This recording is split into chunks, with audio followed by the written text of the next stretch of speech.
I know I shouldn't be telling you this, but I think I'm just gonna bail out of the story. Welcome to MsMojo, and today we're counting down our picks for the top 10 rom-coms actors regret doing.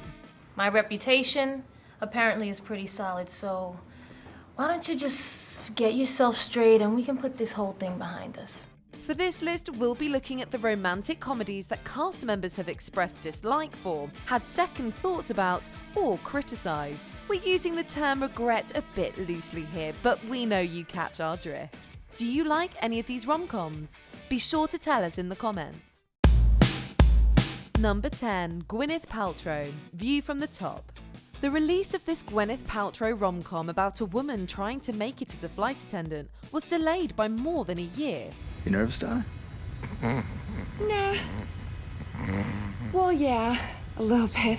It maybe shouldn't have been released at all, given its 14% Rotten Tomatoes score and the dismal box office performance. Paltrow is the last person to defend the film, however. In an interview with Entertainment Weekly months after its release, Paltrow referred to it as the worst movie ever. We're gonna crash! Donna. Oh my god! We're gonna crash! Come back here! Where'd she go? We're gonna crash! We're gonna crash! We don't know if we'd go that far, but we're not itching to rewatch it anytime soon either. As far as Paltrow's career goes, View from the Top sits somewhere near the bottom. We learn to always keep smiling, even when we're out of Bloody Mary mix. Number 9. Matthew Good, Leap Year. Leap Year was filmed and set in Ireland, but it didn't have much luck with critics. While Amy Adams' charisma and acting talents can improve just about any movie, they reportedly couldn't distract from Leap Year's more obvious cliches. What? Oh, heads you win, tails I lose. Oh, I finally got that, did you? Well, good for you. Adams' on-screen love interest, English actor Matthew Good, had been quite blunt about the film's quality and why he signed on. Well, come on then, let's do it. But only because you're desperate. In an interview even before the Irish release, Good described the film as turgid and that he mainly did it so that he would be able to go home on weekends. Still, there were no hard feelings as he had a nice time and got paid, which is all we can really ask for sometimes, right? Not in America now. You're in Ireland. So, have a drink. Shut up. Number 8. Jude Law, Alfie. This reimagining of the 60s dramedy about a womanizer trying to reform his ways certainly looked promising, especially with Jude Law in the role originated by Michael Caine. Oh, blimey, I'm so rude. I haven't introduced myself. I'm... Alfie! There you go, Alfie. But while Alfie isn't terrible, it never makes a compelling case for its existence. And it performed terribly at the box office, earning $35 million worldwide on a $60 million budget. And suddenly you stop and you think, uh-oh, iceberg ahead. Its star has admitted to being disappointed with it as well. At the 2007 Venice Film Festival, Law tactfully said the film didn't quite turn out the way he wanted it to. Sometimes what you hope for isn't what you get. So what's the answer? That's what I keep asking myself.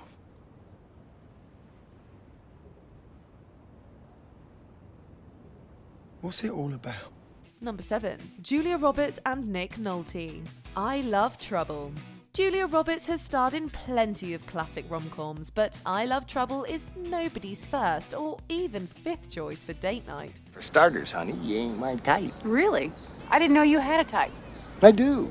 The opposite of you. Directed by Charles Shire, who also made Alfie, and co-written with his then-wife Nancy Myers. I Love Trouble stars Roberts and Nick Nolte as two rival newspaper reporters in Chicago who team up to uncover the truth behind a train accident. The plot thickens. Ma'am, shh. I'm sorry.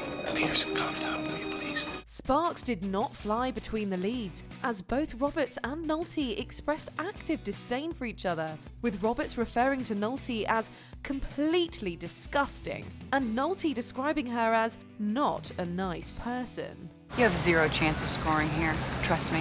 Move on. I'm sorry. Where'd you say you're from? Bitchville? Number 6. Ben Affleck, Gigli.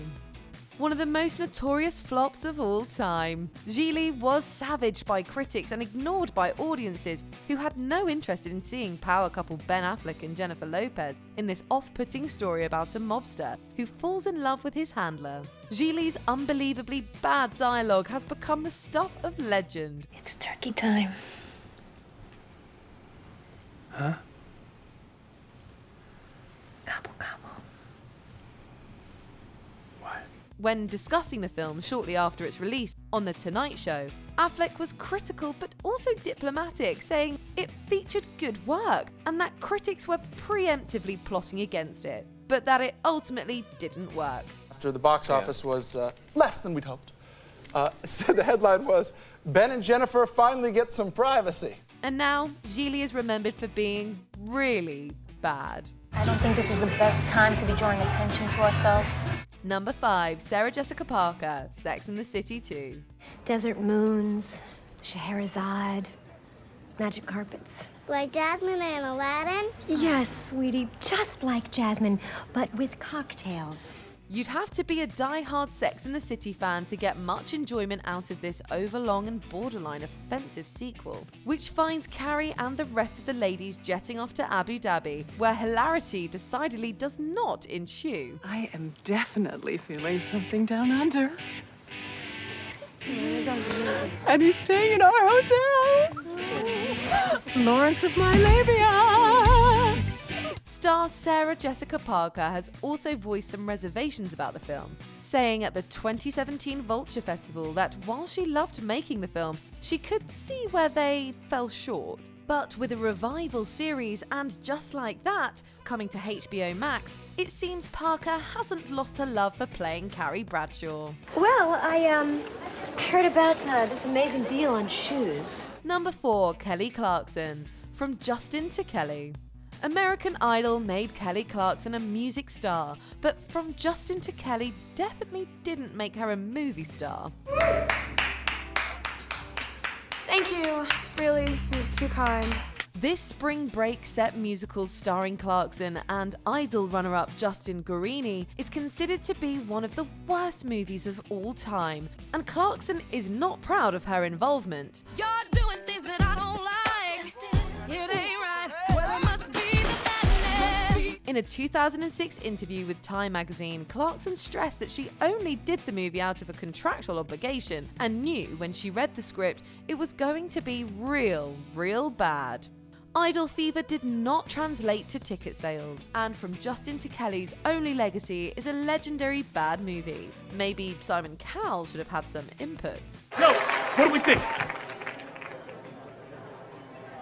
I thought you were both absolutely dreadful. Number 3, Gwyneth Paltrow and Jack Black, Shallow Hal.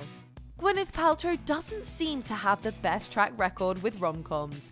This Farrelly Brothers comedy about a superficial guy who's hypnotized into seeing the inner beauty of women largely relies on cheap jokes about weight. Does she take the cake or what? She takes the whole bakery, Hal. Paltrow, who played the love interest to Jack Black's Hal, has vocalized her displeasure for the film, both for its quality and for the difficulty of wearing the required makeup and bodysuit. Years later, she described Shallow Hal as a disaster. I mean, I saw the way your friend Mauricio looked at me. I thought he was gonna shoot me with a tranquilizer gun and tag my ear. Paltrow's co-star isn't fond of Shallow Hal either. In 2006, Black said he wasn't proud of the movie and that it felt like a sellout. You know, there are a few times in a guy's life, and I mean like 2 or 3 tops, when he comes to a crossroads and he's got to decide. And who knows about the dangers of selling out better than a rock star? Number 2, Michelle Pfeiffer, Grease 2. The original Grease is a classic movie musical that continues to find a new generation of fans eager to soak up its 50s nostalgia. Amazing looks and iconic songs.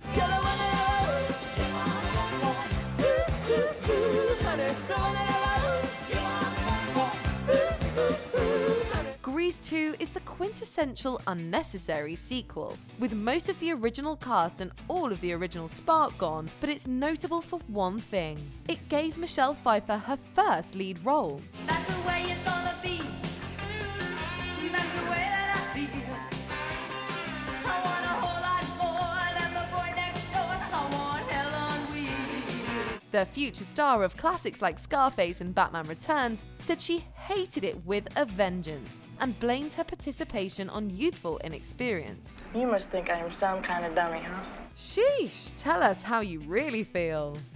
Before we continue, be sure to subscribe to our channel and ring the bell to get notified about our latest videos. You have the option to be notified for occasional videos or all of them. If you're on your phone, make sure you go into your settings and switch on notifications. Number 1. Katherine Heigl, Knocked Up. Judd Apatow has worked with numerous actors multiple times, but Knocked Up might remain his only collaboration with Katherine Heigl. In the film, Heigl plays an ambitious woman whose life is turned upside down after a one-night stand with a slacker, played by Seth Rogen. What? What? I'm pregnant? With emotion? With a baby. You're the father. In an interview with Vanity Fair, Heigl spoke about her discomfort with the film's portrayal of women compared to men, saying the female characters were depicted as shrews. If I didn't care about these things, you wouldn't care about anything. Care more. Heigl's words caused a good deal of controversy, with both Apatow and Rogen taking issue with them. However, Heigl has stressed she still enjoys working with those involved. It just seemed there were some issues with characterization. It's important to me that you be supportive. I cannot be supportive of this. This is a mistake. This is a big, big mistake. Do you agree with our picks? Check out this other recent clip from MsMojo. And be sure to subscribe and ring the bell to be notified about our latest videos.